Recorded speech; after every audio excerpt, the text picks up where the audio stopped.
rushing to replace the people is not always the best answer, but using technology to empower your people can create an incredible experience. It can also help you potentially reduce some costs. If you're trying to say, you know what, our customer service team, they're certainly important, but always like to spend less on things like that. There are tools that can help you.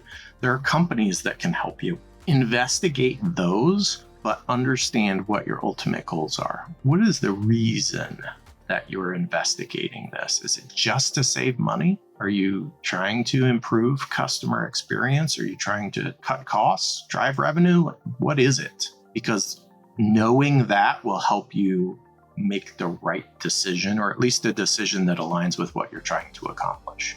You're listening to RevOps Champions, a podcast created for B2B leaders to help you align your people, streamline your processes, trust your data, and leverage technology in order to grow your business. We're your hosts, Brendan Denewell and Amy Weaver. What is the role that the contact center plays in the customer experience, but where does it really start? So who's responsible for customer experience? And then, because I think everybody who knows a little bit about the space is like, ultimately you wouldn't have a contact center because the product or the service would be so great, you wouldn't need anyone to, and if anything, you want the contact center to get smaller, not bigger. But yeah, how do you differentiate between customer experience, customer satisfaction, contact center, and anything else that might come up? Yeah, it's a great question. I think ultimately, your contact center is part of your overall customer experience, but it's not the customer experience, like the CX, right? That's the term that everybody likes to use. It's like a touch point. Yeah, it is. It's absolutely a touch point. It's a critical touch point, and one that gives you a lot of feedback that you may not get with other touch points. And I think that's why one of the reasons why it's so critical. But, customer experience, there are companies that don't have contact centers. And that doesn't mean they don't have a customer experience. If they have a product or a service, then there is a customer. If they have customers, there's an experience there. And that experience encompasses really everything they know about the company. It encompasses their emotions. It encompasses their attitude, how they feel about your brand, which is part and parcel to NPS. But every touch point along the way helps inform how they feel about that and how they experience your brand. The contact center is critical, though, because it's the one where you often have an opportunity for service recovery. It's the one that happens when something goes wrong. And inevitably, things go wrong because no one's perfect. And so that's the touch point where you have an opportunity to really take a bad situation or a dissatisfied customer or confused customer or whatever they're not ecstatic about you in that moment, and turn them into a brand ambassador, turn them into someone who goes, this company, they're amazing. This is why I called or I chatted or I emailed or whatever channel I chose. And this was how they handled that situation. And I love it. Raving fans. We talked to another guest about creating raving fans, and this is a good opportunity to do that. Could you help me understand quickly how you are the VP of customer engagement at two companies full time? Yeah. I mean, they're sister companies. Happitu actually spun out of Customer Direct. I've had a really unique journey, I think. I got into the contact center business with Convergys, which is now Concentrix. It's one of the largest BPOs in the world. And I got into training very quickly after being an agent for them. This was after I left Minneapolis. I needed a pivot. And that pivot I didn't think was I didn't think this was the greatest career move in the world for me, but I needed a job. And so I started in our retention department for one of the big three cell phone companies in the US that Convergys supported. And I started training, and then I got an opportunity to do some leadership development for them. And so I was traveling all over the country to different sites and outside of the US, supporting sites, training and supporting site leadership, all the way from the frontline team leaders all the way up to the site director. Then I had an opportunity to come to Customer Direct, which was a very different proposition. It was a family-owned boutique contact center, much smaller, based in St. Louis.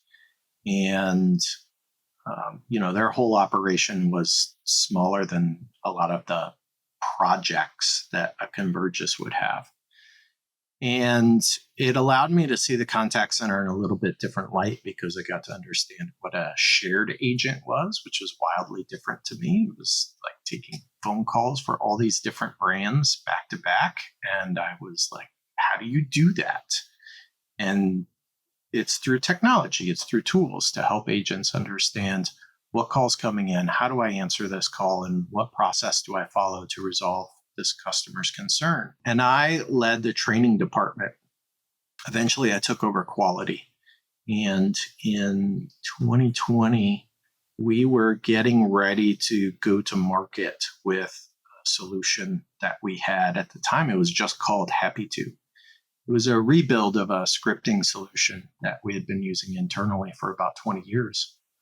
And Scripts for the agents to use on the calls? It was how the agents knew what to say on the call. Because literally, we have agents that might have a dozen different skills. So literally, they might be taking a hotel reservation and then talking to someone about an insurance claim because they've got water damage on their floor. And then the next thing they know, they're trying to get somebody connected to Wi-Fi. And then the next thing you know, they're, placing an order for some scrubs for a nurse or a doctor. Wild. Like just all these different things. And so the way that we support the agents internally is with this software. So as soon as the call comes in, they get a screen pop, and it walks them through the entire interaction. It tells them what to say, what the process is. Here are the tools that they need to use to effectively help this particular customer. When we rebuilt that, we decided that we were going to try and take that to market.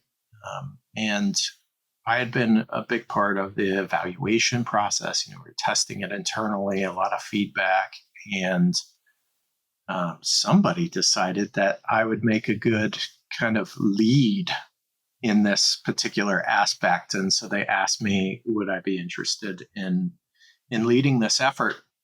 And because it was 2020, and even though our agents had gone work from home, I was now working from home. A lot of our partners were impacted. I actually thought when that call came in, I thought I was getting laid off. That's really what I thought. My boss called me, one of those unscheduled meetings, and I thought, oh boy, here it comes.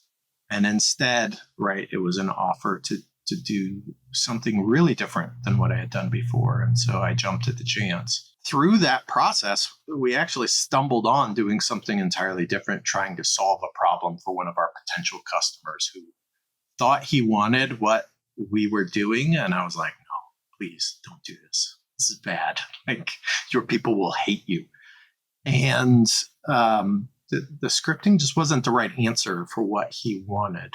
But what we ended up doing was getting in between and recording his calls for him. And then as a proof of concept, we started transcribing them. And then we made them searchable, and we started doing some analysis, and we recognized, hey, this is a real thing. We can do this. And so today we have a couple of products, but our flagship product is our conversational analytics product, which ingests calls, chats, does sentiment analysis, provides all kinds of insights to contact centers about why customers are calling, how agents are performing, what friction points there are in whatever processes that the company has. And so it's been pretty exciting to be there. So today I kind of work both on the contact center side.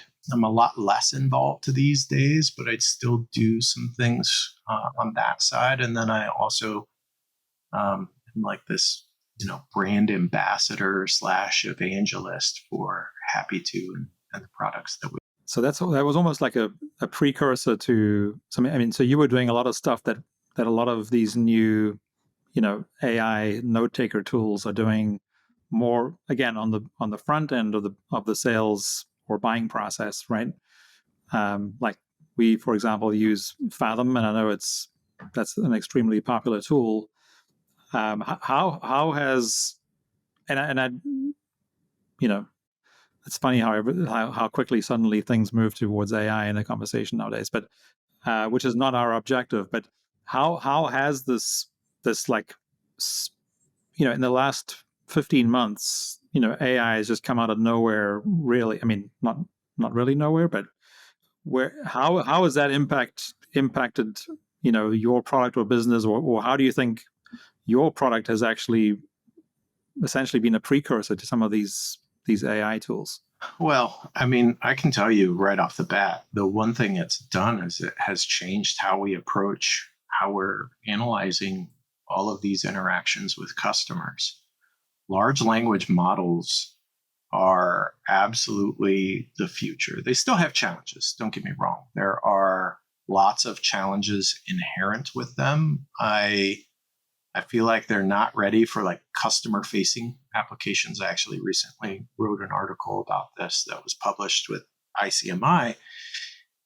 And there are just so many examples of it going wrong with customers. And the reason is that customers like to test the limits. They like to push and see what they can get this AI to spit out back at them. But on the back end for the business, where the business isn't doing that, what the business really wants are actionable insights. They want information quickly. They want it distilled into the things that are most important to them. It actually works really, really well. It's very accurate, and it can be really cost effective. And so we had been using different types of models to achieve a lot of the insights that we've been delivering. And we've quickly found that large language models are faster, more powerful, easier to work with, and more flexible. They can do a lot of different things that previously we might have used like 3 different tools for these 3 different things. Now we can use really one tool to accomplish all 3 of those things. So it's changed our development strategy quite a bit, continues to drive innovation and new features that we can release within the product without us having to tack on extra costs. And I think that is one of the things that we've been really hyper focused on is we want to deliver value, and our target market is small and medium businesses. We don't really play in the enterprise space. We can scale to that big. We'll support enterprise companies, but they're coming from a boutique contact center that focused on small and medium businesses. We love having the kind of impact that you can have with those smaller businesses because we get to work really closely with them. And it really is amazing to see the kind of results that you can get. And they feel ignored. They feel ignored by most of these players who look at them and go, you're just too small for us, right? It's not worth the effort for us. And when we talk to them, we get them excited about what they can gain from this. And so there's a lot of satisfaction that goes into that. And being able to help those businesses really, that's what gets us up in the morning. Cool. Nice. Robert, I guess so now that we've been talking, a lot about, so we always break the revenue team into the three parts. We've talked, marketing, sales, and service. What are the things sort of now moving from customer service, customer success, back over to their colleagues in sales and marketing? What do you think customer success or customer service teams need? And I guess maybe to clarify. So you were talking about small and medium sized businesses. We're focused more on the medium sized businesses. So our clients are typically between 100 and 1,000 employees, and I know medium is a very wide space, and I'm sure you have clients or customers in that space too. But if just with that in mind, though, with sort of companies that are maybe 100 employees plus, where as you said earlier, every company has customer service. It might just be provided by different people who are doing more than one job or what have you.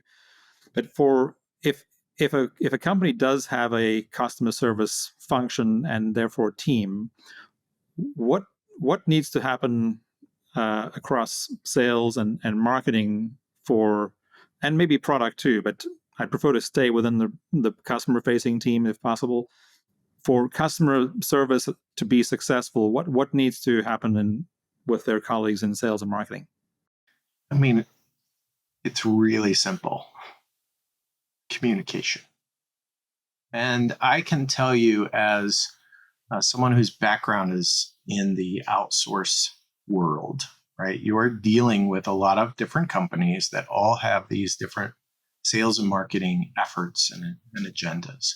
Being able to forecast, being able to know what's coming, being able to articulate and to answer questions about what's coming is so critical. If you've got a promotion that's going out via email blast and it's going out to 10,000 customers, guess who needs to know about that?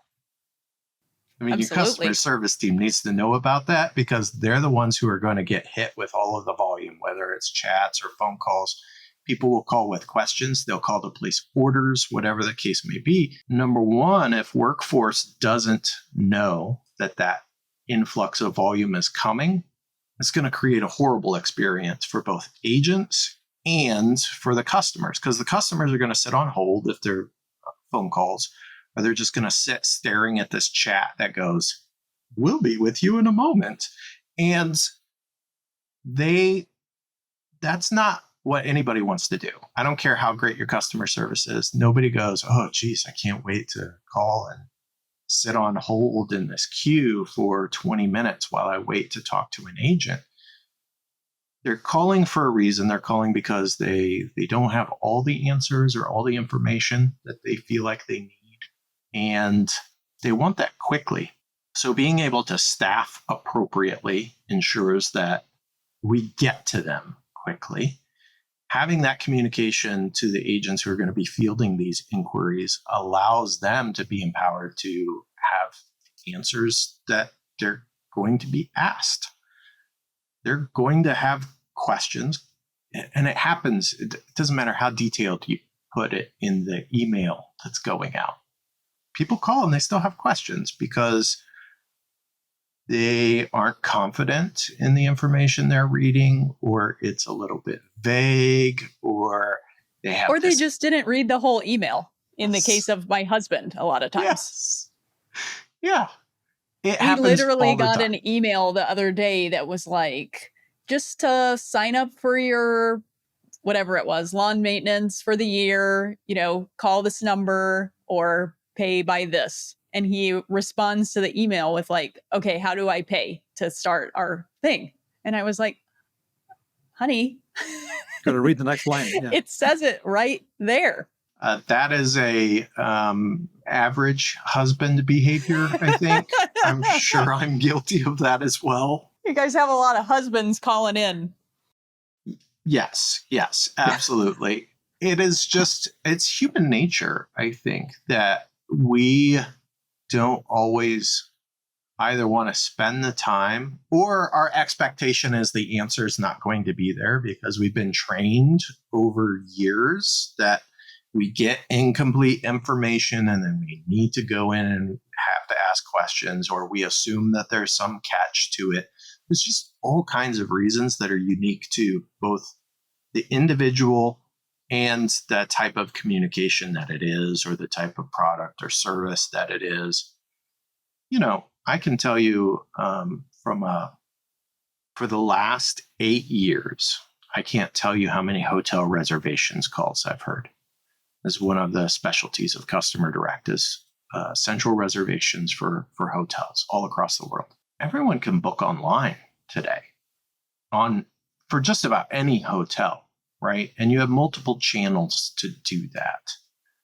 But people have questions. They have questions about the cancellation policy, which is in that process of online booking, but they have a question. They want to hear it from a person, or they want to ask about the parking, or they want to ask if they can get a room that's away from the elevators, or they want a connecting room because they're getting 2 rooms and they're bringing their kids. There are just all these different reasons that people are not willing to complete the transaction online and self-serve. And so they make a phone call. And it's just critical that you know what to expect. Like, workforce management teams are amazing at forecasting when they have all the relevant information. And if your marketing team doesn't provide all the relevant information, then it's a disaster. That's what it is. And so that communication is the key to success. When everybody knows what everybody else is doing and when they're going to do it and what to expect, then we can all be successful. Yeah. Actually, I really love that example because, I'm one of those rare people of my age who would prefer to speak to somebody. I'd prefer to do everything online if I can. But I was in that situation where I was booking 2 hotel rooms, and because we were bringing one of our kids with us, and we wanted to make sure we had an attached room, or at least close by. And so with that example, what I'm starting to see, because we always talk about it's a circular motion, right, between marketing, sales, and customer service. If you're like in the hotel business and you suddenly, from your contact center, you suddenly realize that every second call, exaggerating, is about, do you have connecting rooms? Then that's really good information to get back to marketing to say, by the way, marketing, let's update the website and how people can book, and actually add a SKU for connecting rooms, because you do find that on some hotel websites, and many others you don't, right? The fact that they have connecting rooms. So it's a really good example of where if they're working together in alignment and they're sharing this really valuable customer data, they can keep improving the customer experience. Yeah, absolutely. Yeah. Revenue management in the hotel world is no different than revenue management in SaaS or in anything else. It is about understanding what questions your customers have that are preventing them from moving forward, what things I can provide them up front to help them make a decision or move forward in the process. And the website of a hotel can absolutely provide that information, and knowing how often questions come up and maybe where we can put that information to be more prominent, because it might be there already. Maybe it just needs to be more prominently placed because we recognize that this comes up a lot. Maybe it's about the pet policy. There are hotels, quite honestly, that and I know this because we have cats, and I've had a few opportunities to have to travel with cats, which I don't recommend to anyone. But a pet-friendly hotel is not the same as a cat-friendly hotel. Cat-friendly hotels are much fewer and farther between. And I can tell you that if hotels were more proactive about saying that they had cat-friendly rooms, people who are traveling with them would find it much easier on them to make a decision, because typically it involves like contacting like 4 or 5 different hotels in the area and asking. Sometimes, certain chains tend to be cat friendly, but it's not the same as traveling with a dog by any stretch of the imagination. And again, another really good marketing example, right? So true. It's like if you're one of the few hotels in the area that does that, use that to your advantage, Absolutely. and attract all those people. Yeah, be a unique differentiator.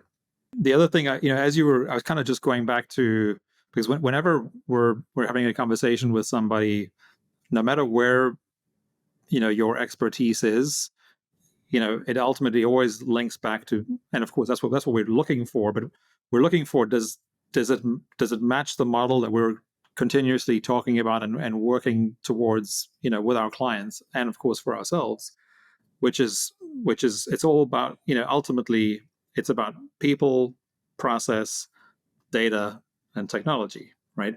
So the example that you gave when, to my last question, which was around, your single word response was communication, right?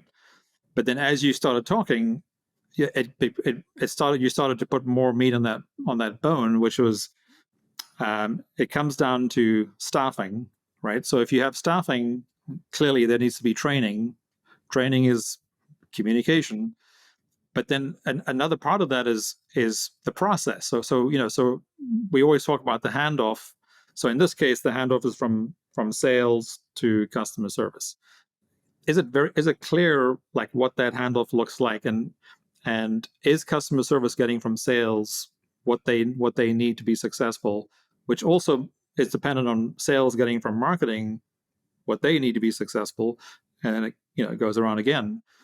And part of that communication or process is, again, the data, or you use the word information, which is the data. And only when you have all that sort of figured out, then you say, okay, well, so now what is the technology, whether it's one tool or a set of tools, that we can, introduce or implement that'll make this whole process and the whole, value to the customer ultimately more effective. And it's again a really good example of, by creating that internal efficiency, you're increasing the customer experience in the process.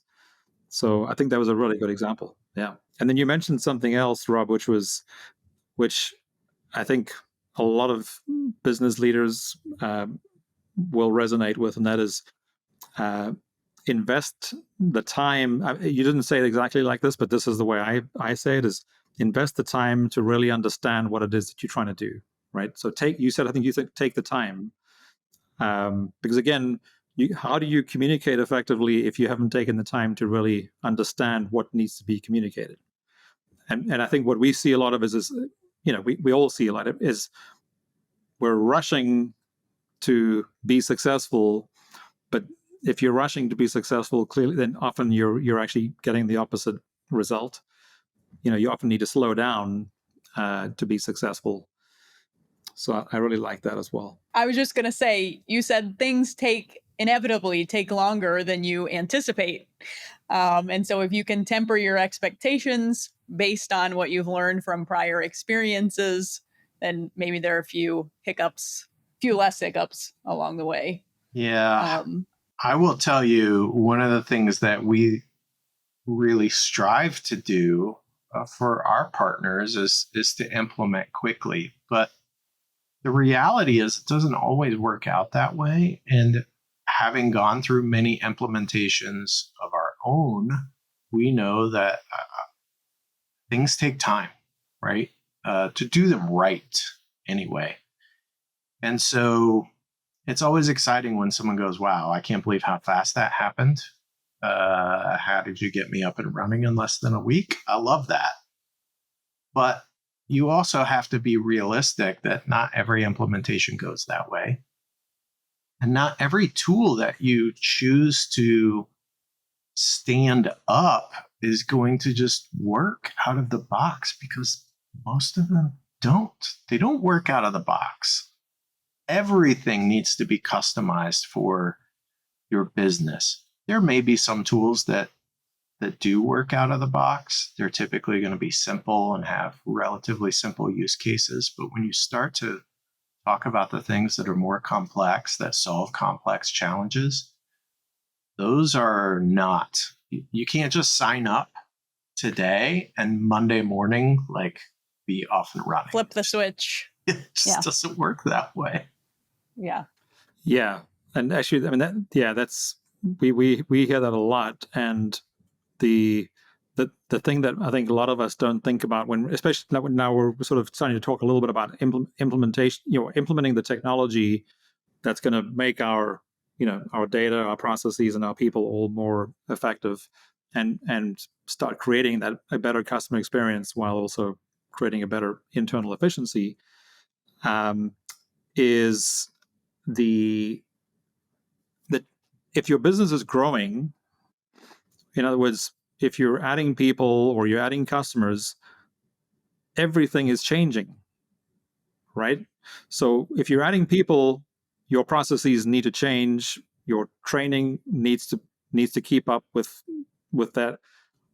As technology, improvements are being made now, literally almost on an hourly basis. But we're as technology customers, we're seeing it really on a daily basis now, where updates are being made to the software that we use every single day.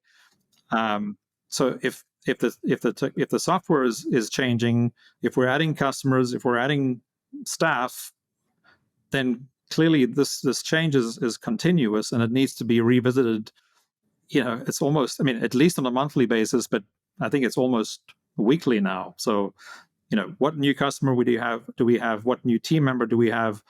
What technology updates do we have? And then how do we do the training to make sure everybody's up to speed, so that we can continue to operate effectively, and continue to provide that great customer experience that every. I mean, we don't come across a lot of businesses who are not trying to improve or maintain a high level of customer experience. Yeah, when you think about the technology based off of growth, like, there tend to be certain breakpoints where I can use a particular technology until I get to X size, and then all of a sudden the complexity increases. I need something that is more scalable. It's probably also going to be more expensive, but that comes with the territory. And so the average support team in a startup is probably one or two people, right? You have one or two people handling support, service, what have you. And they can get by with some pretty basic tools. When you get to 5 to 10 people supporting those customers, now all of a sudden I gotta change. I gotta pivot. I gotta use something that is a little more complex. My tools have to grow with the business. When I get to 25 to 50, now all of a sudden, again, I need to pivot again. I need to have something that can scale differently. And that holds true across all of these different functions. I can start with Notion as a CRM at a certain level. But there comes a time when that's not going to scale anymore, and we need something that can handle a lot more. And I might have to go to a HubSpot or something along those lines. So it really is a continuous pattern of evaluating, where are we as a business today? How well are our tools supporting us? Where do we anticipate we're going to be as a business in a month to 6 months? And what tools do we need to be considering that might need to be replaced or just added to the mix? I don't know that I would look out more than 6 months, quite honestly. In this environment, it's hard to plan anything in 6 months. But understanding when I need to evaluate or potentially add some things is really important, because that's also not just part of generating more revenue, but understanding how is this going to impact my margins. All of a sudden, I know, hey, when we get here, we're really going to have to splurge on this new tool, and it's going to cost us more money. Okay. As long as we understand that, we can plan for it, and we recognize how that impacts the bottom line, then, we can move forward with that, or make a decision at least as to whether or not that makes sense for us. I think some businesses are loath to reevaluate their technology, their processes, and quite honestly, their people, because it's just easier to keep the status quo than to say, you know what, this isn't working for us anymore. It worked 6 months ago, but it doesn't work today. And we need to make a change so that we can continue to grow as a business. And evolve. Yeah, absolutely. Yeah, I mean, that's that's something that we really have to do. And I was just thinking, as you were saying that, the difference between, a company that has 50 people versus a company that has 200 people or 500 or 750, they all have the same challenge, but the bigger the company, typically and the longer they've been around. So the bigger ones typically have been around for longer. The more technology they've essentially adopted over the years, and so tech bloat has become a very common thing. So part of every implementation that we do, the very first step is, which when we're trying to figure, okay, what do you currently have today, and kind of what does the ideal future state look like, is doing that tech stack audit, because I think that the average number of tools now is up to about 57, across in one business, across marketing, sales, and customer service, and then integrating with maybe an ERP or something on the back office side. And in most cases, you probably can narrow that down to whether it's 17 or 27 or 37, but you can, and it's not just the cost, it's the inefficiency that comes from jumping from one tool to the next. And of course, a lot of these tools are doing the same thing, and the person who bought tool number 43 didn't know that the person who bought tool number 23 was doing it for a very similar reason. So you have these redundant systems that you don't need. But yeah. Anyway, so it's a really tricky problem, because of course, and that's the double-edged sword of this amazing evolution of technology right now, that is just at a breakneck speed, is that you suddenly find yourself with too many tools that you think are going to fix some of the things upstream, like your data or your processes or your people challenges around training and communication. But the technology is not going to fix that for you. Right. But it's still something that you have to figure out. You know what it reminds me of is I cut the cord in 2016, I think. I had DirecTV, and I was like, I'm done with this. And I got 2 services at the time and an over-the-air antenna. There weren't that many streaming services at the time, but they right in keep 2016 launching, right? And there are lots of people that have signed up for service after service after service. They have no idea what they're paying for. They probably don't use half of what they are paying for. And honestly, the experience, number one, right? I'm switching apps to find shows. And some of these TVs, I got to tell you, we got a TV in our living room that has been around long enough that it's had enough updates that now it struggles at times, because quite honestly, it doesn't have enough RAM anymore. And we have to make sure that we're culling the cache on apps that we don't have apps installed that we're not using, and evaluating what it is that we're actually watching and using. Part of it is about the money. Part of it is about the experience with the actual hardware. And part of it's about the experience of actually finding something to watch. Like, it used to be you just scrolled through channels and, you might have 200 channels, but you kind of had an idea where things were laid out. And you're like, well, I can skip the 50s because there's nothing I ever watched there. And I can skip the 60s, but in the 70s, there's a few channels I like there. You can't do that anymore.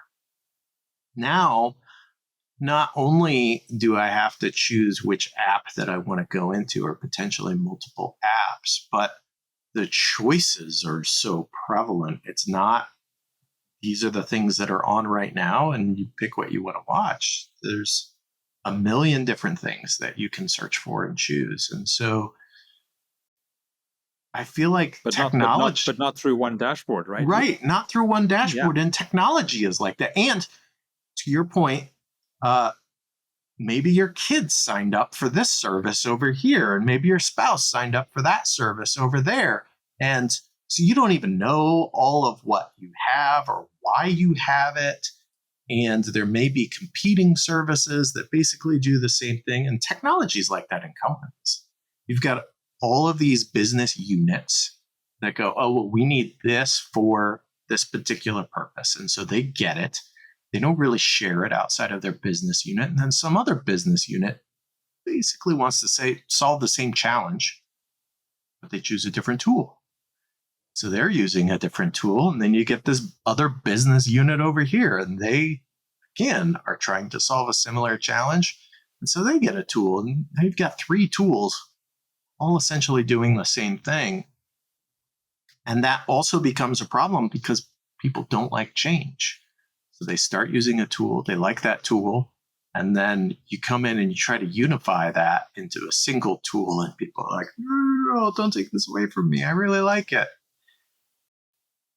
That's where you really have to have that critical evaluation of the tools that you're using across your organization, what they're being used for, so that you don't end up with 5 different business units using 5 different tools to do the same thing, especially if they don't communicate well with each other or with other systems. What you're essentially talking about is something that is, again, very, very much part of, it's part of our, what we call our 3 uniques. We run on the entrepreneurial operating system, EOS, and which is cross the whole cross-functional nature of business today, right? Which, again, if you're over the age of, at least, at 40 or more, and maybe even a little bit younger, where when you started in businesses were siloed, mm-hmm. right? And the exact example that you were using, on the home sort of entertainment side, the same thing in business where, marketing, there's a marketing leader who could make decisions around their tools, a sales leader, a CS leader, and of course across the entire business. But now these technologies run completely cross-functionally through the entire business.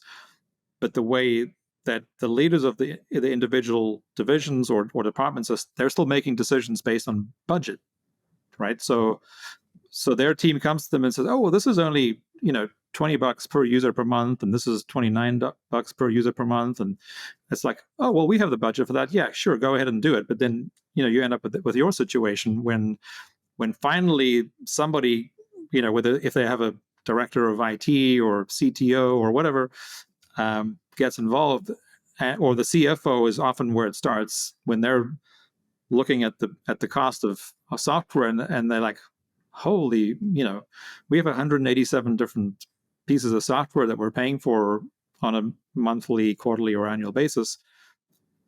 Are we using all these things? And then that's where the cross-functional investigation begins, and you end up with the, where you ended, which was like, why are you going to take away our tool that we love to use, take it away from sales or marketing or whatever, but that's a very real thing that it's just part of the evolution of how technology has impacted how businesses function and how people think, right? Yeah, absolutely.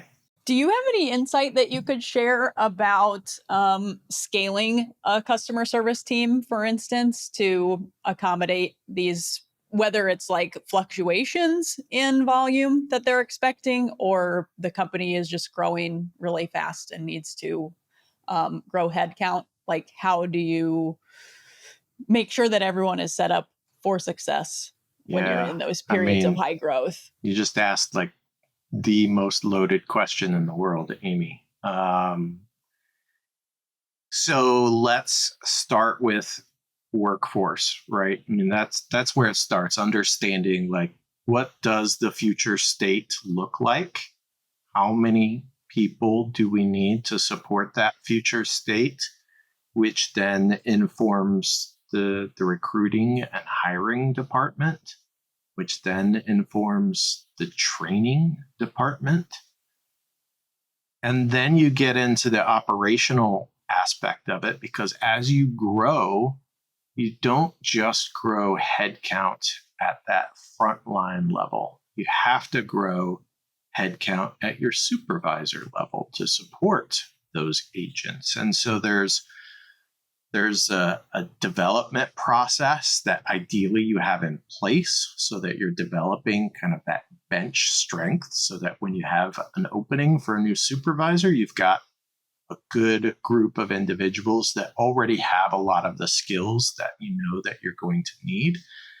And that continues on up the chain depending on how big you get, right? So you may need more people at that next level, that manager or director level.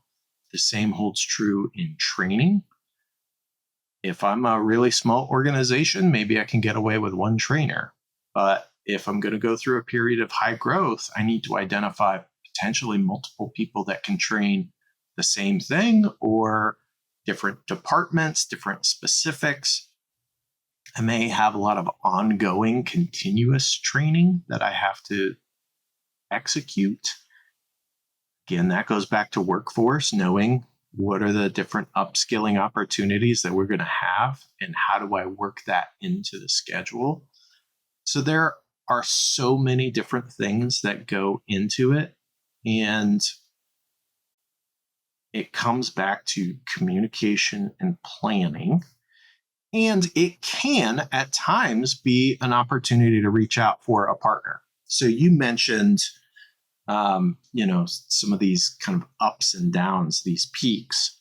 And those can be situations where an outsource partner is a great solution, particularly when it comes to things that are seasonal.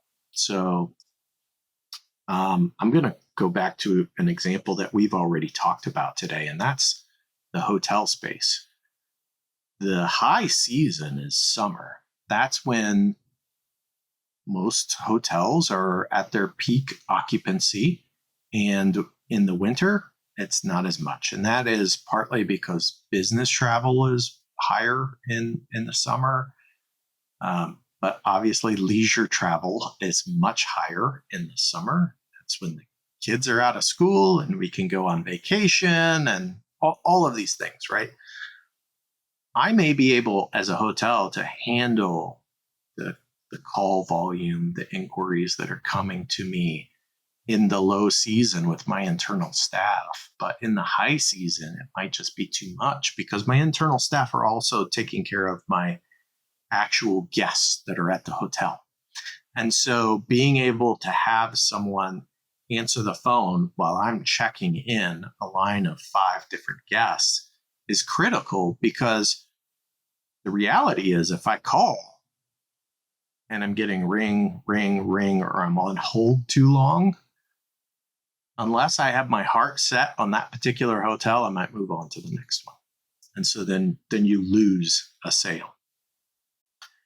And having an outsource partner that can absorb that volume for you without you having to hire additional staff and then potentially let go of additional staff can be a great solution. It may not be the best solution for every hotel operation, but it can be a really good solution, particularly when you have drastic changes in your seasonality.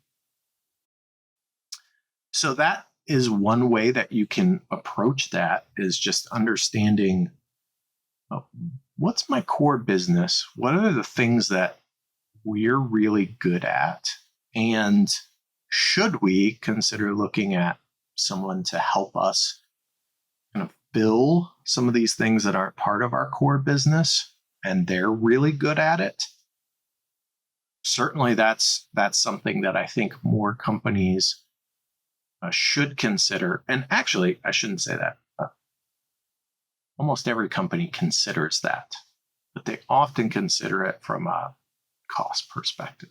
I can save money if I don't hire people, and they're not considering it from just how will this impact my business having a partner that is better at this particular aspect of the business than I am and can handle this overflow in a way that maybe I can't handle it. That's how I think most businesses should look at outsourcing. It's not always how they do it, but if they did, I think they would find that they get better experiences for their customers. But of course, that's also directly, ultimately the one way to get, the attention of business leaders in that situation is you have to do the numbers for them, right?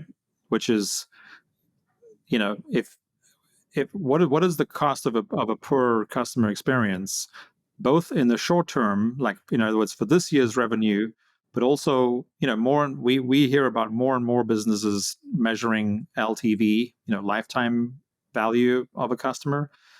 It's been in the SaaS space for as long as SaaS has been around, but it's filtering through all other industries now.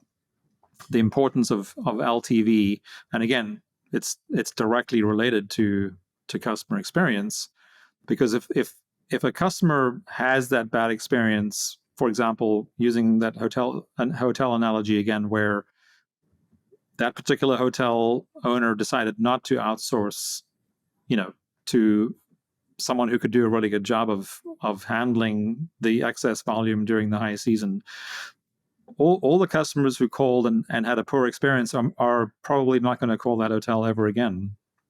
So they've lost those customers. But as we know, those customers also have friends and family that they talk to. They're definitely going to be talking to their friends and family about the hotel that they did end up at and had a good experience at. And there's also a chance that they might talk about the hotel that they would never go to because they didn't have a very good experience. But yeah, there are so many decisions that we make that are informed by other people's experiences in a way that was not the case 20 years ago. NPS as a metric is designed to understand, would you recommend this, right? It is ultimately that social recommendation question. That's what it's getting at. But that social recommendation used to have a really limited reach. It was my close friends and my family and maybe some people that I worked with. And then beyond that, it didn't really go anywhere. And today, you weren't influenced by strangers on the internet. Absolutely. Like Amazon and Google, like they totally changed the game. And so whether it's a restaurant, a hotel, a product that you're buying, it doesn't matter. People will look at reviews. And some people will look at reviews with a really pinch of salt and take into consideration that most bad reviews are, the tail end.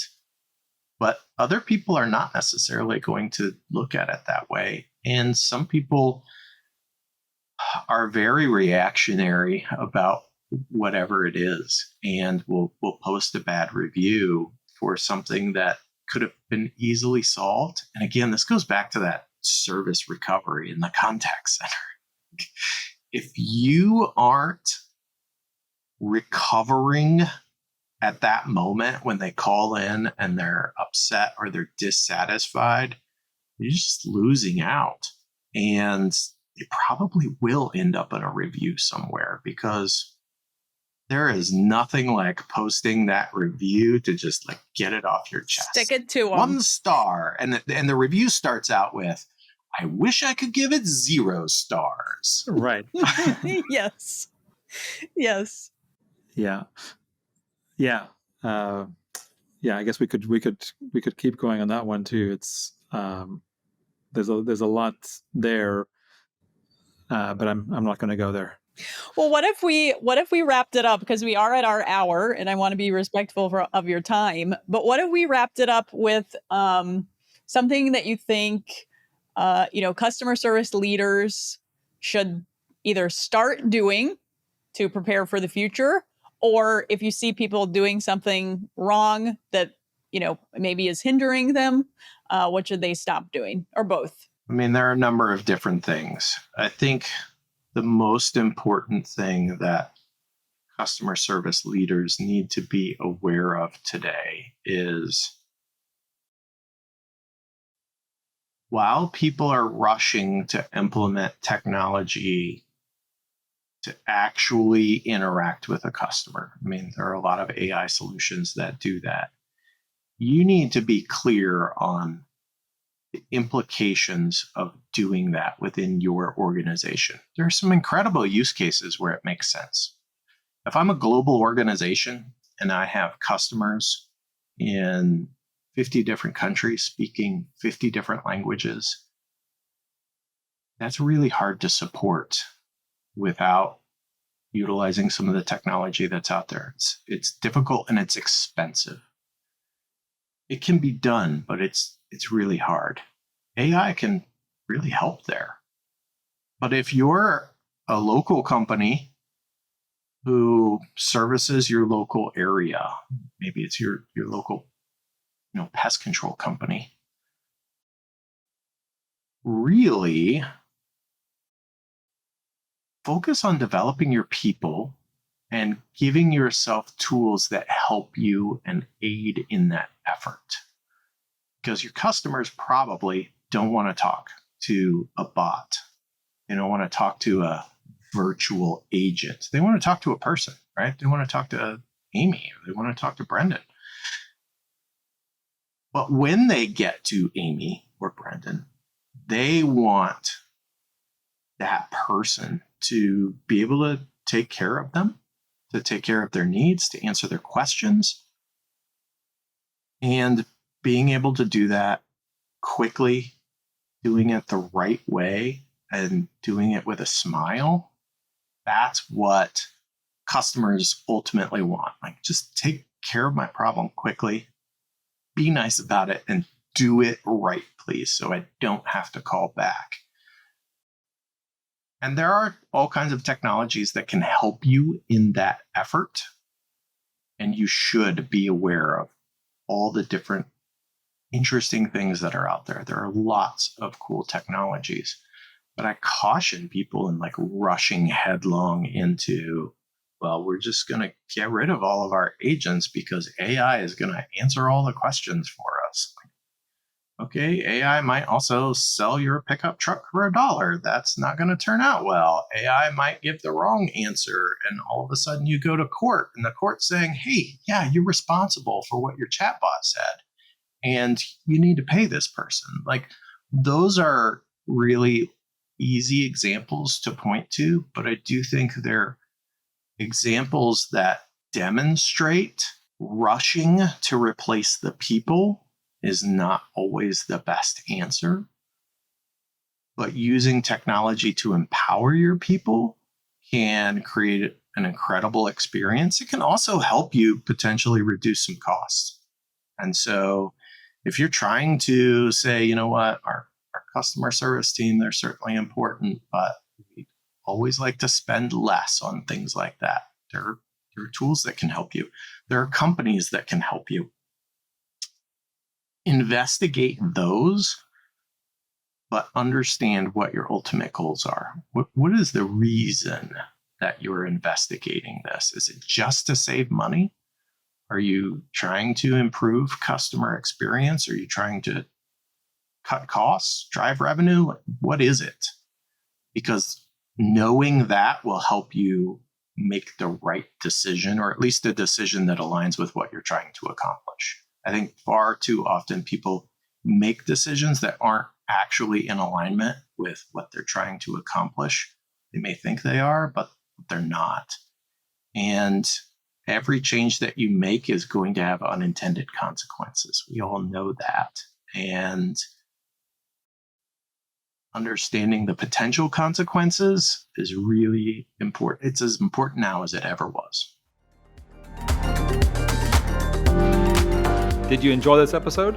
Find more at RevOpsChampions.com.